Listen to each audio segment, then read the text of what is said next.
BFM Business et Tech Co présente De quoi je me mêle, François Sorel. Et nous sommes de retour, un grand bonjour à toutes et à tous. Très heureux bien sûr de vous retrouver comme chaque week-end pour votre rendez-vous tech. À la fois sur BFM Business, à la radio, à la télé, sur la chaîne YouTube de Tech Co, mais aussi en podcast, audio, en replay. Où que vous soyez, quoi que vous fassiez, soyez les bienvenus. C'est parti pour De quoi je me mêle. Avec pour cette petite heure dédiée à la tech tout à l'heure, Lionel Costa qui est le responsable du développement du Labo Fnac sera à mes côtés. Et avec lui, on va se replonger dans un produit iconique des années 90 et 2000 et qui revient, c'est la mini-chaîne. Et oui, on recommence à retrouver dans les magasins des mini-chaînes. Alors, comment ont évolué ce type de produits ? Évidemment, ils se sont customisés avec de la tech, du streaming. On peut même connecter un NAS, par exemple, maintenant aux mini-chaînes. Et puis, bien évidemment, le DAB, etc.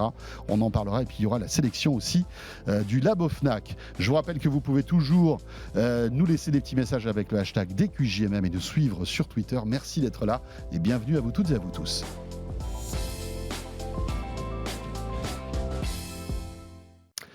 Le club de la presse IT pour commencer avec Nicolas Lelouch. Salut Nico. François, salut tout le monde. Ravi de te retrouver Nicolas. On ne se quitte plus. Non, décidément, entre le CES, entre la fin d'année, on se voit souvent. C'est toujours un plaisir de te recevoir dans le plateau de quoi je me mêle. Nicolas qui, rappelons-le, est journaliste donc à Numérama. Et en plus, la petite actu, c'est que vous lancez votre chaîne Twitch. Numérama. Oui, c'est tout récent, on s'est lancé cette semaine et donc l'idée c'est de jouer, de discuter avec les gens, on se lance dans l'aventure Twitch sur Numérama, donc c'est notre petite actu du moment. Bon, très bien, on va aller voir un petit peu, je vais te surveiller sur la chaîne Twitch. Pas de souci, tu me diras si je suis bien. L'actualité qu'on va voir avec vous de cette semaine, évidemment beaucoup de choses, des choses positives, des choses négatives aussi, il y a des services qui vont disparaître. Oui. On va en parler dans quelques instants, mais pour débuter, ça vient de tomber, Apple a dégainé, sans crier gare, en fait, un petit communiqué de presse en annonçant de nouveaux produits et notamment de nouveaux MacBook, Nico. Oui, et c'est rare en fait pour Apple. Si on regarde un petit peu le calendrier d'Apple historiquement, pendant longtemps il y avait des annonces en janvier, il y avait la conférence Macworld qui a eu lieu à Paris d'ailleurs à une certaine époque. Ouais. Où Steve Jobs faisait le déplacement d'ailleurs à l'époque. Steve Jobs faisait le déplacement, après ça se déplaçait à San Francisco et les conférences Macworld elles se sont arrêtées en 2009. En 2007 il y a l'iPhone, c'est lors d'une Macworld et après 2009 la dernière conférence en janvier d'Apple c'est 2010, c'est l'iPad et depuis plus rien. Apple a toujours attendu le printemps pour des raisons fiscales notamment parce que ça arrange de faire des annonces après les annonces du trimestre de Noël et donc on a toujours un janvier et février qui sont très mou sur Apple. On n'entend pas vraiment de nouveautés, il y a quelques mises à jour logicielles et puis c'est tout. Et là c'est le retour des annonces en janvier. Est-ce que c'est parti pour durer ? On verra. Mais en tout cas, il y a eu par communiqué de presse, notamment l'annonce des nouveaux MacBook Pro. C'est pas les annonces les plus excitantes qu'on a pu voir chez Apple. L'idée, c'est que on a déjà eu des renouvellements il y a 2 ans quand Apple a lancé les premières puces M1.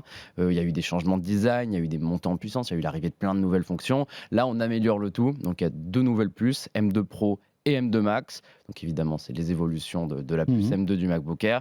C'est toujours des puces super puissantes qui, à mon avis, pour 90% des gens qui nous écoutent ou qui nous regardent actuellement, ne servent à rien parce que la puce M2 est largement suffisante pour faire tout ce dont on a besoin sur le marché. Maintenant, voilà, on a des ordinateurs un petit peu plus puissants. On a l'arrivée du Wi-Fi 6E, qui est peut-être pour moi la nouveauté majeure de ces produits. Oui. Il était temps, j'ai envie de dire. Apple était un peu à la traîne là-dessus. L'iPad Pro l'a eu en premier. Oui. Mais bon, l'iPad, c'est pas un ordinateur. On doit envoyer des fichiers de 300, 400 gigas en Wi-Fi parce qu'on est en déplacement, par exemple, sur un salon comme le CES au hasard. Le Wi-Fi 6E, ça peut être pas mal quand on a un routeur compatible. Mais encore faut-il que les routeurs soient compatibles. Oui, il faut toute la chaîne du Wi-Fi soit Wi-Fi 6E. En tout cas, c'est vrai que la nouveauté, c'est le Wi-Fi 6E sur des Macs.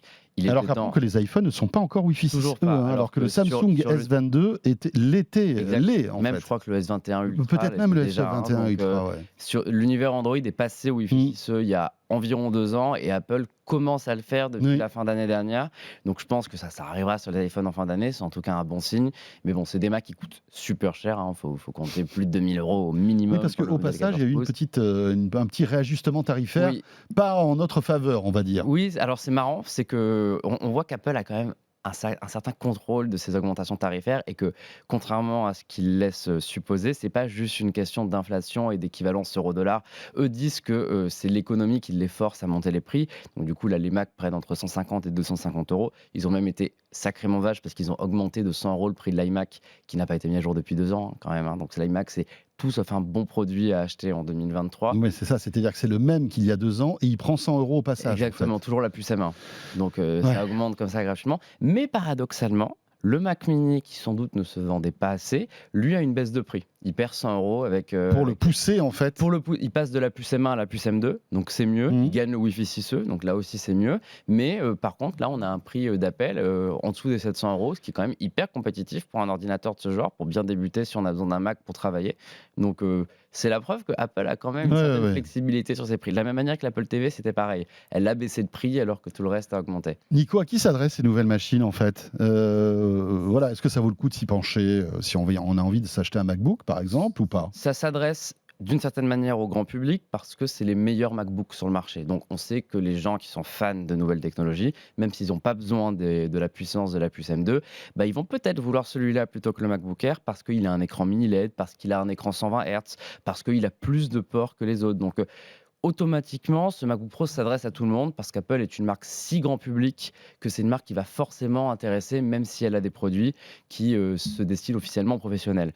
Maintenant, en termes d'usage, ils vont se destiner peut-être à 2 cibles, le monde de la vidéo et de la photo, donc les créatifs qui vont avoir besoin d'avoir des grosses chaînes de production en 8K, avec plusieurs timelines, avec besoin de beaucoup de bandes passantes, de mémoire vive, etc.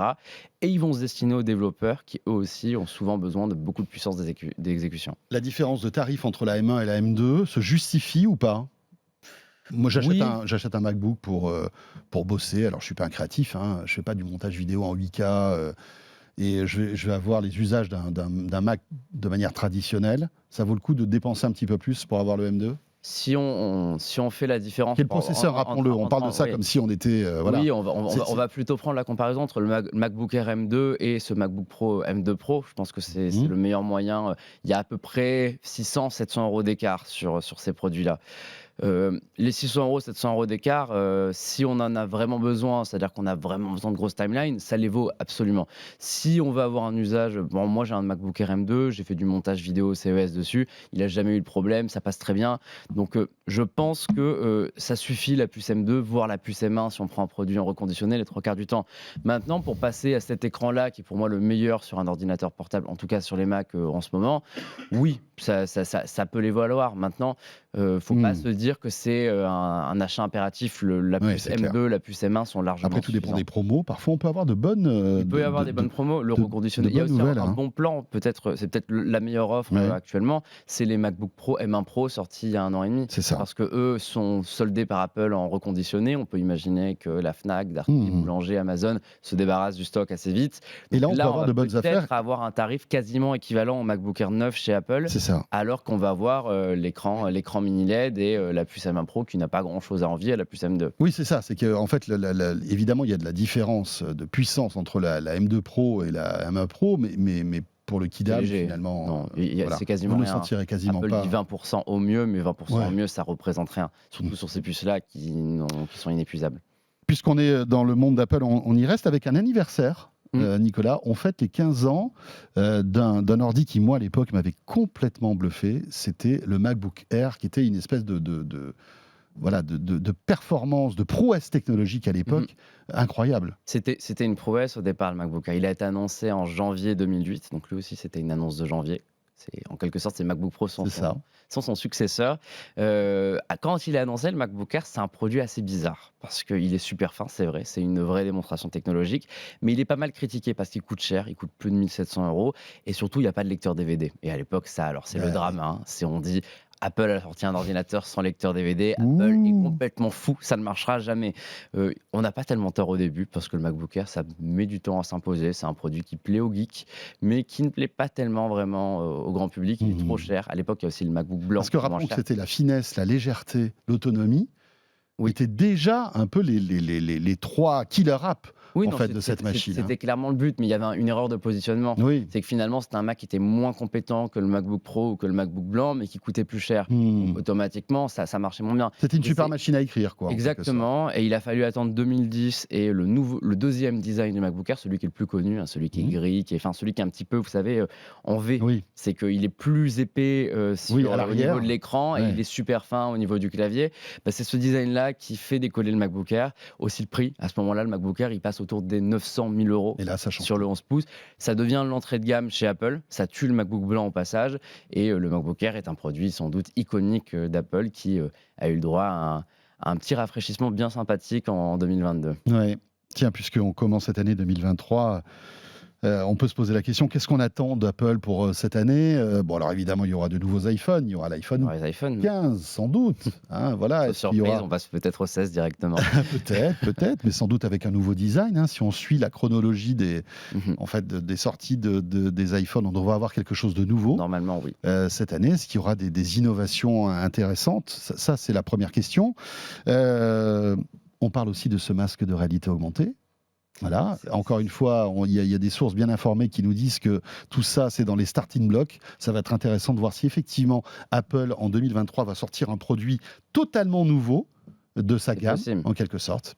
C'est possible. Bah, on parle d'une année 2023 chez Apple qui sera, pardonnez-moi le mot, chiant.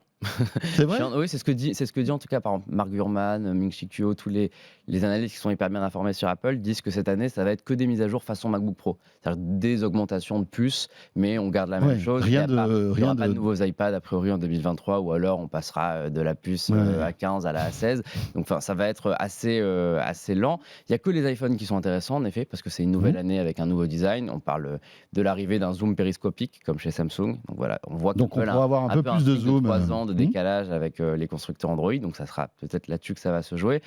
Et en effet, le casque de réalité mixte va être l'attraction principale. On est sur une année chiante, en même temps on est sur l'année la plus intéressante, Bah parce que oui, c'est l'année où on va avoir une ça introduction fait des années majeure qu'on n'a d'un pas eu un produit. nouveau produit chez Apple. Ça fait des Donc années et ce ne sera pas si chiant c'est que ça. dangereux. On va voir. Il Ouais. se lance sur une gamme très dangereuse. Ouais, C'est ouais. L'iPad, c'est une tablette à 500 euros qu'on peut mettre partout. Là, on parle d'un casque à 3000 euros qui implique le fait de se couper du monde et de se couper de son entourage, au moins provisoirement. Donc, Apple se lance sur un terrain qu'il n'a Intéressant. jamais affronté. Très intéressant, on verra un peu comment tout ça évolue. On aura l'occasion évidemment de commenter tout ça sur la chaîne Tech Co et sur BFM Business. Dans l'actu aussi, alors je vous disais, il y a de bonnes nouvelles et puis il y en a qui sont un peu moins bonnes. Et notamment, eh bien, ça y est, c'est quasi acté. Hein. Salto, vous savez, ce service de SVOD franco-français qui représentait un petit peu le meilleur, le savoir-faire français en matière de création, etc. Bah, là, ça sent pas bon du tout pour Salto, hein, Nicolas. C'est assez triste, je trouve, Salto, parce qu'en réalité, on dit souvent que les Français, on n'ose pas lancer des choses, qu'on se laisse bouffer par les Américains. Et quand on lance quelque chose comme Salto, Ouais. qui était quand même un projet ambitieux, On se prend un on ne l'a gadin. pas vraiment aidé. Il a été freiné en partie par ses actionnaires eux-mêmes. Et on a tué en 2 ans et demi un service qui avait pourtant un potentiel intéressant. Salto, ça naît d'une idée qui est assez folle. En réalité, je trouve que c'est assez étonnant, ce type de partenariat. C'est les 3 plus gros groupes de télé françaises, donc TF1, France Télévisions et M6, qui se disent que face aux Américains, il faut avoir un service de streaming en commun. C'est ambitieux parce que c'est des groupes qui s'entendent pas forcément très bien normalement, qui décident de lancer Salto ensemble. Il y a une sorte d'union de la télé française sur ce service. C'est à la fois le direct, à la fois le replay et à la fois un accès en avant-première à des programmes qui n'ont pas encore été diffusés. Ça a quand même réussi à réunir 800 000 abonnés. 800 000 abonnés en Ce qui réalité. n'est pas anodin quand C'est pas même. anodin et c'est sans doute suffisant pour maintenir Salto en vie. C'est-à-dire que la mort de Salto, qui a l'air d'être programmée et qui va subvenir assez prochainement, est une mort qui peut être évitée avec les abonnés actuels. C'est juste que aujourd'hui, les actionnaires, donc TF1, France Télé et M6, n'ont absolument plus envie de travailler ensemble. Bien sûr. TF1 et M6 ont tous les deux lancé leur propre service payant, donc ils font de la concurrence à Salto. France Télévisions se dit que ça vaut pas trop le coup d'être le seul à gérer un service aussi coûteux. Donc du coup, plus personne n'a envie de maintenir Salto en vie. Ils ont tenté de trouver un repreneur. Ils avaient dit publiquement qu'ils espéraient que quelqu'un le rachète. Et a priori, le seul candidat qui était intéressé par Salto, c'est un acteur espagnol qui n'a rassuré personne parce que lui-même est dans le rouge. Donc La conclusion, c'est que Vaut mieux fermer. voilà, on est le 20 janvier au moment de la diffusion de cette émission, et ce jour-là se réunit un conseil d'administration chez France Télévisions, Qui doit décider notamment, de, qui voilà, doit du sort de décider Salto. de ce qui va se passer pour liquider Salto. Est-ce qu'on va vendre ses actifs? Est-ce qu'on le ferme tout simplement? Mais d'ici quelques heures, on devrait connaître la date de fermeture de Salto, et ça devrait être la mort de cet ambitieux service de streaming français. Ouais. Alors c'est vrai que bon, on a été tous un peu vaches concernant Salto. On s'est beaucoup moqué de Salto quand c'est arrivé parce que c'est vrai que on voyait l'intégrale de Plus belle la vie. On s'était Il y a le dit budget ouais, aussi. payer 6 ou 7 euros pour ça, c'était un peu violent quand même. Et puis on a l'impression que finalement ce service de SVOD a été lancé sous l'impulsion du gouvernement, en tout cas Oui, aussi. du gouvernement en public disant qui attendez voulait- les gars, mettez-vous d'accord et sortez-nous un service de SVOD. Donc finalement, il est mort-né parce que c'était quasi un ordre qui venait de là-haut et on a obligé à TF1, M6 et France Télévisions de s'entendre alors que ce sont des concurrents effroyables Oui. au quotidien. Alors même s'ils ont des relations entre eux, mais malgré tout, voilà. Non, mais une alliance de concurrence, ça part rarement bien. Et franchement, on sentait que c'était mort-né. Il y a eu quand même de bonnes choses. Il y a eu des avant-premières. Il y a eu pas mal de séries. Alors c'est rigolo parce que finalement, le point fort de Salto, c'était des séries américaines qui étaient en Oui, avant-première. ils ont même eu Alors l'exclusivité sur Harry Potter, hein, à un moment. Tout à fait. C'était eux qui avaient Exactement. chopé Et Friends chez droit. aussi. Ils ont eu Rappelle-toi. Friends The Reunion, oui, l'émission événementielle, c'était eux aussi qui l'avaient acheté. Donc il y avait Parce une qu'ils vraie avaient les droits volonté. de Warner, en fait. Il y avait une vraie volonté de se développer. Il y avait une volonté de réussir à choper des contrats que personne n'avait eu, et avec leur faible budget, parce que si on compare au budget de Netflix qui se compte en milliards, les millions de Salto n'allaient pas très loin.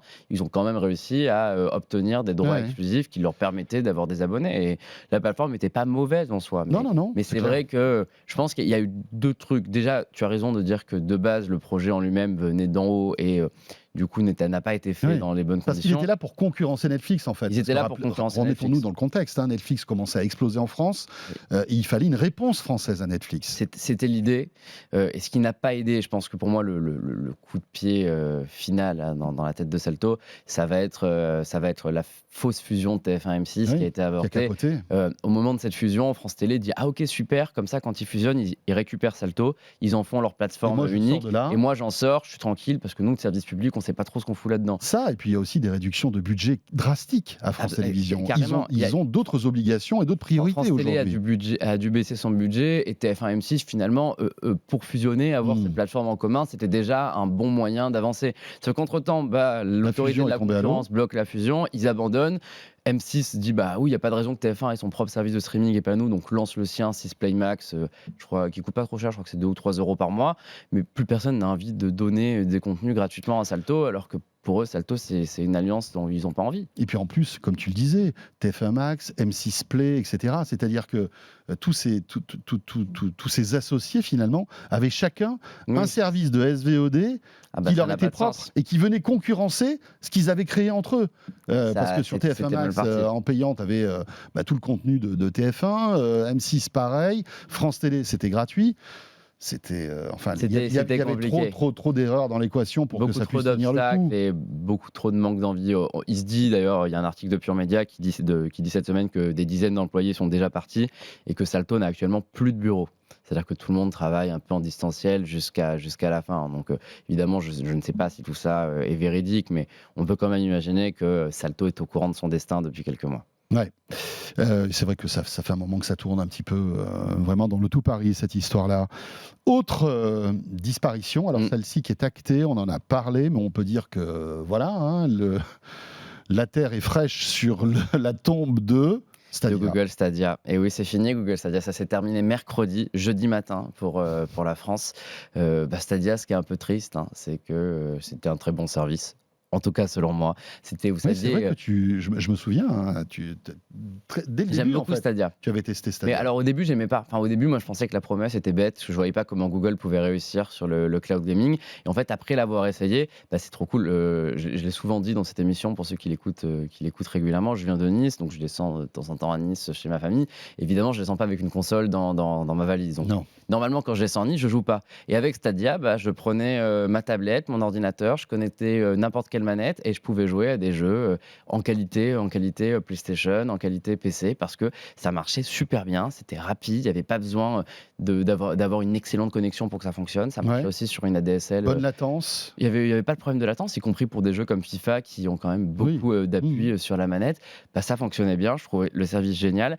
Mais j'ai toujours eu du mal avec la stratégie de Google qui a fait un changement. Ils ont mis un catalogue avec des jeux en illimité, mais ne l'a jamais dit. Donc les gens sont convaincus qu'il fallait payer pour avoir des jeux sur Stadia. Oui, mais en fait, il y a eu un très mauvais marketing, non, mais une mauvaise com. ils l'ont abandonné. Ils l'ont abandonné très rapidement. Ils se sont lancés en 2019 avec plein d'envie, plein d'ambition. Et puis ils se sont dit, ils avaient investi d'ailleurs dans des studios de développement. Ils avaient racheté des studios. Ils avaient créé un Stadia Studio, mais qui a été abandonné en quelques mois parce qu'ils se sont rendus compte que ça coûte cher de développer des jeux. Donc ils ont dit, on laisse tomber. Le service n'a pas bougé en 3 ans. Il faut s'en rendre compte quand même. Un service qui ne bouge pas en 3 ans. Ils ont lancé un nouveau Chromecast sans Stadia. Il a fallu attendre 1 an et demi pour que le Chromecast reçoive la mise à jour pour jouer à Stadia. Ouais, ça prouve en tout cas. Ils se sont pas vraiment intéressés au service. Ils l'ont laissé mourir. C'est vraiment dommage. Et maintenant, Stadia n'existe plus. Il reste quelques concurrents, mais pour moi, c'était le meilleur des services de cloud gaming et il est tué bêtement alors qu'il fonctionnait. Ouais. Ça va être intéressant de voir la suite. Est-ce que un autre géant, tu vois, de la tech, va prendre la relève? On sait que Microsoft est plutôt bon dans le cloud avec la Xbox, etc. Ils ont d'ailleurs une offre de cloud, mais qui n'est pas la même, en fait. Non, c'est une intégration au Xbox Game Pass, donc le catalogue inclus quand on joue sur Xbox ou sur PC. L'idée, c'est qu'on peut jouer à tous les jeux du Game Pass sur son smartphone, ou son ordi. Ça marche très bien. Moi, je pense que ça va être le virage pris. C'est que finalement, ça ne sera pas Google et Apple qui feront du cloud gaming, ni Amazon. Amazon avait Luna, d'ailleurs. Ça sera PlayStation, ça sera Microsoft avec la Xbox, ça sera Nvidia qui est présent sur le secteur du jeu vidéo, ça sera Steam. C'est finalement les acteurs du jeu vidéo qui ne vont pas lancer une offre de cloud gaming, mais qui vont adapter leur offre au cloud gaming pour permettre de la modalité, de la portabilité peut-être, je ne sais pas si le mot que j'ai choisi était le bon. Non, mais écoute, c'était pas mal. On a compris. Donc voilà pour ce sujet. Alors bon, ça c'était les mauvaises nouvelles. Là aussi, on va revenir à la SVOD parce que c'est une actualité qui est aussi très bouillante en ce moment, bouillonnante même, puisque d'un côté, on le sait, OCS va alors on ne sait pas si ça va disparaître, mais ça a été racheté par Canal. Donc en fait, voilà, si vous êtes abonné à OCS, peut-être petit à petit, on peut imaginer que Canal+ va digérer OCS avec le contenu qui restera là. Mais si vous êtes abonné à OCS sans Canal, il va falloir voir comment ça va se goupiller tout ça, puisque en fait, Canal n'a pas encore bien communiqué là-dessus. OCS qui était le service de SVOD d'Orange. Oui, ce qui est à la fois un service de SVOD et à la fois des studios de cinéma. C'est un peu plus ça que Canal rachète. Canal a déjà des chaînes, a déjà un service. Eux, ce qu'ils veulent, c'est récupérer les productions. Donc, à voir, encore une fois, s'il n'y a pas des autorités de concurrence qui bloquent ça. Je ne pense pas. Je pense que ça devrait passer. Mais en tout cas, le projet de rachat. Parce que c'est un petit rachat finalement par rapport. Oui, à cette échelle-là. Et de toute façon, OCS a perdu les droits de HBO parce qu'ils ne les ont pas renouvelés. Parce qu'à la base, HBO avait aussi prévu de lancer son propre service de streaming en France. Mais il y a eu un changement de direction qui a dit qu'il fallait prendre le temps de lancer les services. Donc, c'est plutôt décalé à 2024 maintenant, le lancement de HBO Max ou de son successeur en France. Donc on s'est retrouvé dans une situation très bizarre le 31 décembre, c'est qu'il y a plein de séries ultra populaires qui ont disparu, qui étaient introuvables sur le marché français. Game of Thrones, par exemple, on est lesquels, quand même, la série la plus populaire de ces 10 dernières années.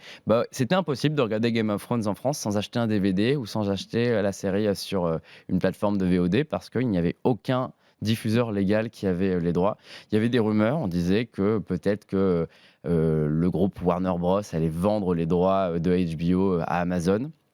Peut-être qu'il allait lancer son propre service en ligne provisoirement. On ne savait pas ce qui allait se passer et on a su ça en fin de semaine dernière. Ce serait très surprenant. Moi, je trouve que c'est vraiment une annonce extrêmement étonnante. Et on a l'impression que c'est presque une annonce précipitée, finalement. Je pense que c'est une annonce précipitée. Après, le timing était très serré parce qu'il y a la grosse série il y avait The Last of Us, qui était diffusée aux US. Donc, il fallait vite se dépêcher. Donc, on récapitule cette annonce sur Amazon Prime. Alors, Amazon Prime a acheté les droits de The Last of Us, donc c'est une série Amazon en France. C'est très étonnant, c'est comme si une série Disney, genre le nouveau Star Wars, arrivait en exclusivité sur Netflix en France.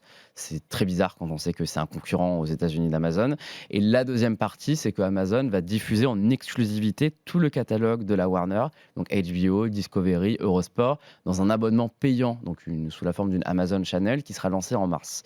Donc en gros, Amazon a pris la relève d'OCS et ils vont le vendre sous une option payante. Ça ne sera pas intégré à Prime Video. On a le prix déjà ou pas de cette option? On n'a pas le prix, comme tu le dis, ça a été sans doute lancé un petit peu vite. J'ai cru comprendre en effet que les discussions entre Amazon et la Warner se sont vraiment terminées au moment où l'annonce a été faite. Ouais. Donc c'est pas sûr que le prix soit fixé. Il faudra aussi peut-être que la Warner étudie le prix de cette offre-là. C'est une offre quand même qui propose HBO, qui propose Discovery, qui propose TCM, qui propose Eurosport. Tous ces contenus séparément, il coûtera à peu près une trentaine d'euros.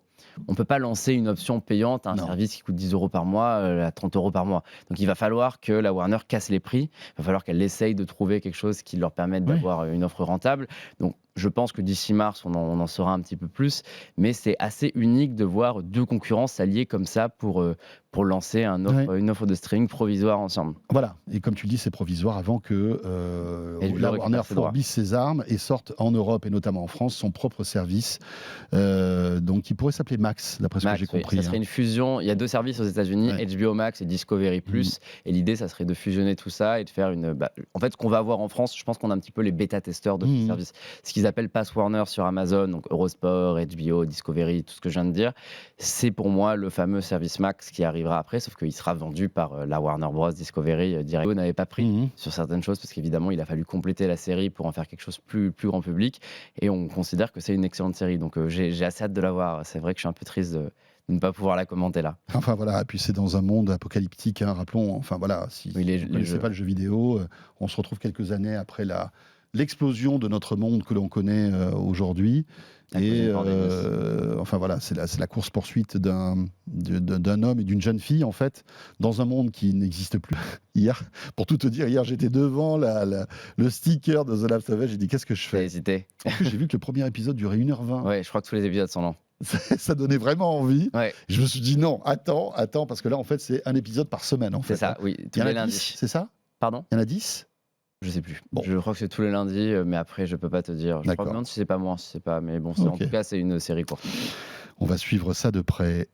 Tiens, puisqu'on a abordé un peu le jeu vidéo, là encore, beau record pour Nintendo qui, et tu voulais nous en parler, cartonne avec sa Switch et bat des records en fait de vente. Oui, c'est dommage, j'ai plus tous les chiffres en tête sur Nintendo, mais en tout cas, ils sont sortis cette semaine. Tous les ans, Nintendo fait un point avec certains représentants de médias sur ces chiffres de vente. Et ce qui se dit, et c'est ça qui est intéressant, c'est qu'en fait, plus de la moitié des consoles qui sont vendues en France, c'est la Nintendo Switch.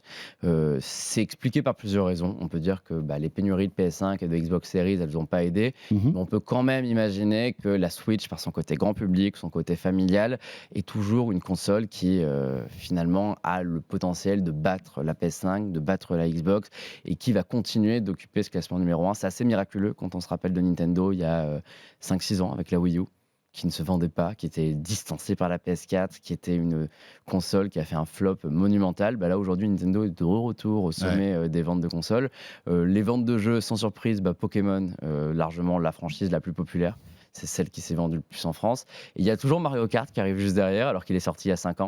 Non, mais c'est ça parce qu'il est sorti sur Wii U à la base, donc il est sorti il y a 5 ans sur Switch. C'est ça qui est incroyable, c'est qu'en fait, Nintendo écrit sa propre histoire dans le monde du jeu vidéo, parallèlement aux autres, en fait. Ça n'existe pas. Ça n'a aucun sens. Il n'y a pas dans l'écosystème PlayStation un jeu sorti il y a 5 ans qui est dans le top 3 des meilleures ventes. Ça n'existe pas. Donc Nintendo a cette capacité hors norme à battre des records. La Switch, elle s'est plus vendue que la Wii en France. Il y a plus de Switch que de Wii en France. Je ne sais pas si on s'en rend compte, parce que la Wii, c'est déjà la console la plus vendue avec la PS2.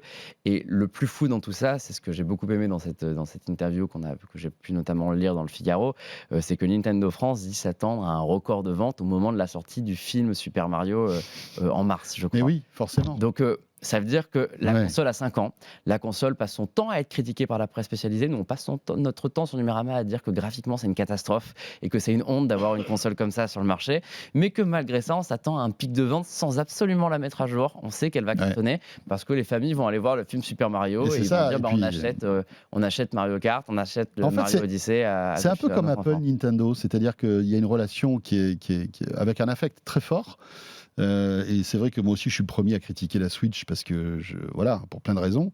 Mais bon, je suis le premier à la mettre dans mon sac à dos. Pareil, j'adore. Quand on prend un TGV, quoi. J'adore, fait, et c'est ça. j'ai dû faire 30 heures sur le dernier Pokémon, alors que j'ai passé mon temps à le critiquer, à dire que graphiquement c'était horrible.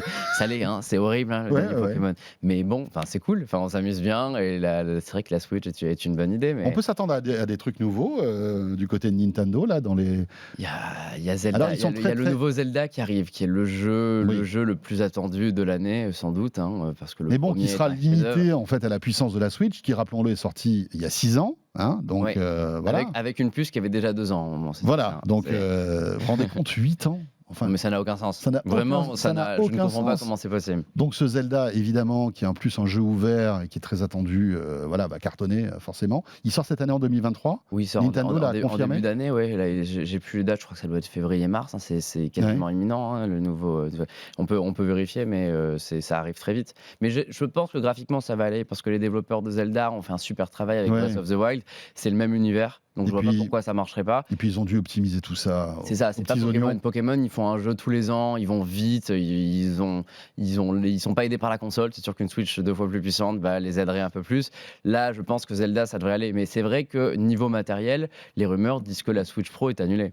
Que s'il y a eu une Switch Pro qui était prévue, Nintendo part du fait que ça se vend suffisamment bien comme ça, donc on reste sur ce modèle-là, et ce qu'on espère être une Switch Pro avec de la 4K depuis 3-4 ans, sera sans doute le successeur de la Switch. Donc non, je m'attends pas à des nouveautés matérielles côté Nintendo, je pense qu'on va rester sur ça. Mais tant mieux pour eux, ils en vendent, hein, ils arrivent à battre la PS5, donc bravo à eux. Ouais, c'est étonnant parce que c'est vrai qu'on pourrait se dire, ils pourraient relancer même en parallèle une console de salon finalement pour essayer La Switch Lite. Oui, mais mais c'est vrai que bon, technologiquement, elle est à la ramasse. On pourrait se dire, complètement. ils ressortent quelque chose d'un peu mis au goût du jour, qui permet d'avoir une immersion.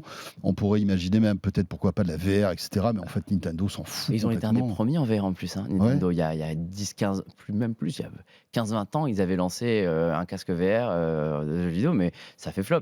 Comme tout ce qui a touché à la VR jusqu'à aujourd'hui d'ailleurs. ouais. Toute la VR. Mais c'est étonnant parce que l'ergonomie, si tu vas bien voir, tu prends la Wii U par exemple, l'ergonomie de la Wii U, on la retrouve quand tu Sur la mets ton Switch. masque de réalité, de réalité virtuelle finalement. Ah Tu vois, avec tes capteurs et tout, C'est des vrai. trucs comme ça. Ah oui, c'est on vrai. y est quoi. C'est vrai. Non, mais c'est pour ça Ouais. que Nintendo est une boîte très étonnante. La comparaison avec Apple est bonne, mais je dirais même que c'est pire ou mieux à défaut. Ça dépend de la perception de chacun. Mais pour moi, Apple ne pourrait pas tenir 2 ans avec un produit qui Non. n'est pas à jour, un iPhone pas à jour. Il Ouais. serait forcément critiqué, rattrapé par la concurrence. Là, Nintendo peut faire une console avec un processeur de 8 ans et il n'est absolument pas embêté. Un iPhone avec un processeur de 8 ans serait dépassé parce Ouais, qu'il y a il se une trop fait grosse tuer. concurrence. C'est bien sûr. Voilà, mais ça fait partie du charme de cette belle boîte Complètement. Nintendo qui est complètement à part et qui nous touche, on va dire, peut-être plus. Enfin, qui touche nos sentiments en quelque sorte. Merci Nico. Merci C'était François. toujours un plaisir d'échanger avec toi sur toute l'actu tech de cette semaine. Rappelons que tu es journaliste à Numérama et on va tester Twitch. Donc sur Et on se Numérama qui rejoint arrive. sur Twitch, évidemment. de temps en temps. Vous restez avec nous, que vous soyez sur BFM Business, à la radio, à la télé, ou sur YouTube, ou en podcast. On revient tout de suite, deuxième partie de quoi je me mêle. De quoi je me mêle sur BFM Business et Tech & Co.